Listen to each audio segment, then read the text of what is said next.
How to check your mouse DPI in Windows 10 or 11. Hey everybody, welcome back to our YouTube channel.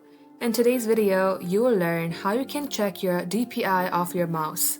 So without any further delay, let us jump right into the process. At the top search bar, type in mouse settings. Once you see the mouse settings, open it. Scroll below and under Related Settings, open Additional Mouse Settings. Here, go on to Pointer Options and make sure that you have unchecked the option of Enhance Pointer Precision. Once you do so, click on to Apply. And let's go ahead and open up any of the web browser. Then here, let's search for DPI Analyzer. Click the first link of mousesensitivity.com. You will see a page like this, then scroll below and under target distance, enter the number 1. Now let's go ahead and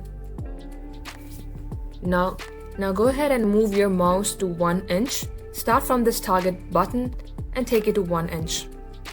As you do so, you will see your actual DPI of your mouse. In my case, it's 1817, and that is how you can do it. Thank you for watching the video till the very end. In case it had helped you in any ways, then do like and subscribe. We hope to be back soon with more tutorials like this. In the meantime, stay updated.